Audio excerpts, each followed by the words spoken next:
Hello everyone, কেমন আছো সবাই? আশা করতেছি খুব ভালো আছো আর আমিও অনেক ভালো আছি। তো আমার ছোট্ট একটা মিনি ব্লগে তোমরা সবাইকে অনেক অনেক ওয়েলকাম। আজকের ব্লগটা শুরু করতেছি কাপড় টাপড় গুছানি দিয়া।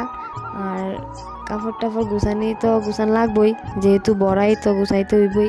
তো দেখো, এটা হচ্ছে আমার ছোট্ট একটা বোন, আর মা এদিকে কিতা করতেছে। এগুলি হচ্ছে আমরা গাছের ছই মাছ মারে গেছি, মাছের মাথা দিয়া ছইয়ের বিচি দিয়া রান্না করতো। মা গাছের থেকে ছই পায়রা আনছে, এখন বিচিটি আলাদা করতেছে। ছই যেহেতু আমি খাই না, খুব ভালো লাগে না, আর বিচিটি আমার খুব ভালো লাগে। কার কার ভালো লাগে কমেন্ট করে জানাও। আর এদিকে আছে আমার মেশিন, এটাতে আমি কাজ করি। ব্যাগের মেশিন আছে আমার ঘরে।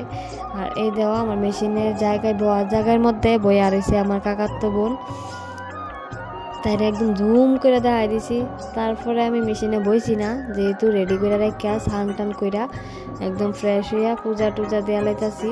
পূজা টুজা দিয়া সেরা তারপরে আবার তোমরা সাথে দেখা হয়েছে। পূজা টুজা দিয়া লাইছি, দিয়া সেরা এখন যেহেতু ঠাকুররা খাওয়াই লাইছি, তো নিজেরা তো পেট পূজা করতে লাগবো না।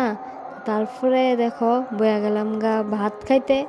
আর মায়ের দিকে ভাত দিছে, একদম সব সাজাইয়া লইয়া বইছি ভাত খাইতাম। ভাত টাত খায়া একদম ফ্রেশ ট্রেশ হইয়া, তো ভাত খেলে তো একটু ঘুম আইবই, সবাই জানো।